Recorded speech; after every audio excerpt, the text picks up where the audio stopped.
आप देख रहे हैं HKP डेली न्यूज।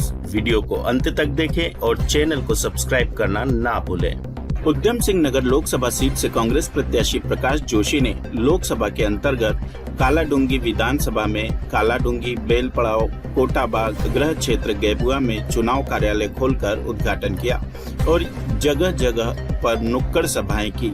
लोकसभा प्रत्याशी प्रकाश जोशी के साथ पार्टी के वरिष्ठ नेता यशपाल आर्य, संजीव आर्य और हल्द्वानी विधायक सुमित हृदयेश सहित वरिष्ठ कांग्रेसी शामिल हुए।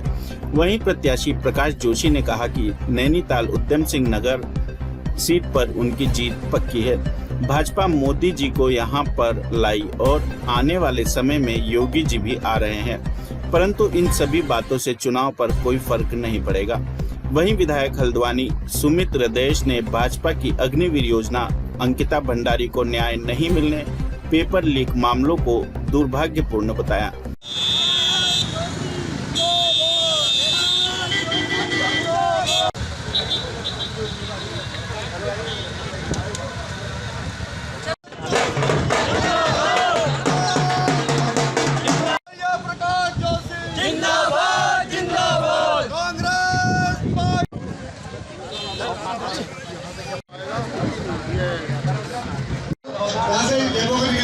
सभी साथियों से निवेदन है।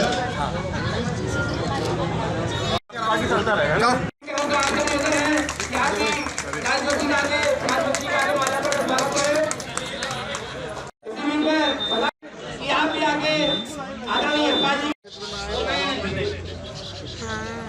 मैं आदरणीय भाई से निवेदन करूंगा कि आप दोस्तों जनता से कहें कैसे होगा।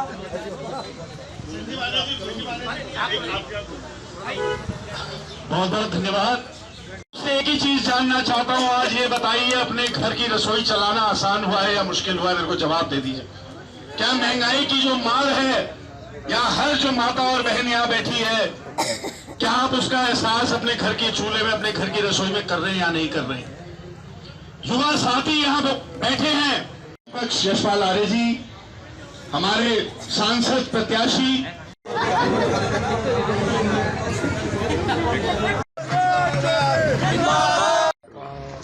प्रधानमंत्री नरेंद्र मोदी की रैली है, किस तरीके से देखते हैं, कितना प्रभाव पड़ने वाला है कांग्रेस में? है नहीं, अब तो हो गई और बड़ी फ्लॉप रही जो खबरें आ रही हैं वहाँ से। प्रभाव अगर उनकी रैली का पड़ना होता तो उनके जाते ही दूसरा बम नहीं उन्होंने फेंकने की कोशिश करी होती। 8 तारीख को योगी आदित्यनाथ के आ रहे, ऐसा सुना है भारतीय जनता पार्टी के सूत्रों से।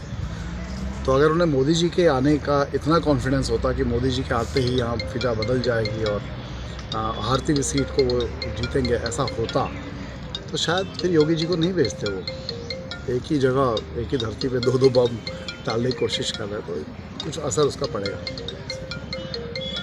सर, वो महेश शर्मा जी के पार्टी के जाने से कितना फर्क पड़ेगा सर? देखिए, हमारे जितने भी कार्यक्रम आप देख रहे हैं वो सब बहुत मजबूती से हो रहे हैं। इवन मैं ऐसा मानता हूँ यहाँ तक कि जब वो विधानसभा चुनाव, मुझे उस पर टिप्पणी करना ठीक नहीं है, सही भी नहीं है, लेकिन मेरे चुनाव में इस पर कोई, कांग्रेस के चुनाव में कोई फ़र्क नहीं पड़ेगा। कि सत्ता बल धन बल इस समय भारतीय जनता पार्टी के साथ है और जो जनबल है वो कांग्रेस के साथ। देश के सम्मानित देखिए प्रधानमंत्री हैं, वो उत्तराखंड जब आए उन्होंने ही सैन्य धाम की घोषणा करी। अग्निपथ ऐसी योजना है तो बहुत बड़ा अभिशाप हमारे युवाओं के लिए इस प्रदेश के बना हुआ। अगर आज वो घोषणा ये करते कि मैं इस योजना को वापस लेता हूँ, उसका रोल बैक करता हूँ, क्योंकि आर्मी को एक तरीके से संविदा पे देना एक बहुत ही गलत निर्णय है। और जो लोग अग्निपथ योजना के माध्यम से सेना में भर्ती हुए, शहीद हुए, उन्हें शहीद का दर्जा भी नहीं मिलता, राजकीय सम्मान के साथ भी उनकी अंत्येष्टि नहीं। ये बड़ा दुख का विषय है।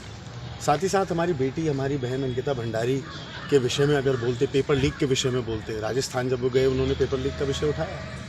वो देश के प्रधानमंत्री हैं, केवल भाजपा जो शासित राज्य हैं उनके प्रधानमंत्री नहीं। तो कई सारे ऐसे विषय जो माननीय प्रधानमंत्री जी ने नहीं उठाए, और हमारी आशा यही होती, क्योंकि हमने कांग्रेस के जो नेतागण देखे और जो शैली देखी राजनीति कांग्रेस की, हमेशा दलगत राजनीति से ऊपर उठकर अपनी गलती को भी कभी हुई तो स्वीकारा भी है, रोल बैक भी करा है।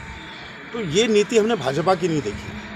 चाहे कितना भी बड़ा विरोध हो, तो मैं सैल्यूट करता हूँ देश के किसानों को, जिन्होंने 800 से ज़्यादा लोग जिसमें शहीद हुए, कि किसानों ने ही इकलौते एक प्रदर्शनकारी थे, आंदोलनकारी थे, क्रांतिवीर थे, जिन्होंने रोल बैक को योजना करा। वरना ये ना अपनी गलती सुनने को तैयार है, ना उसे मानने को तैयार है।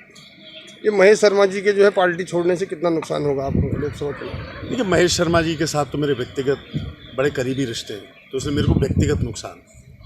पार्टी देखिए, कांग्रेस महासागर है, बूंद बूंद से मैं मानता हूँ सागर बनता है, लेकिन सागर से एक बूंद निकालो तो सागर में कमी और उसकी गहराई में कमी नहीं होती है। कांग्रेस बहुत बड़ा महासागर है और कांग्रेस में पर्याप्त कार्यकर्ता हैं। तो महेश शर्मा जी ने ये जो निर्णय लिया, उनका व्यक्तिगत निर्णय। अब इस निर्णय की अच्छाई और भलाई उन्हें 2-3 महीने में कुछ समझ में आ जाएगी।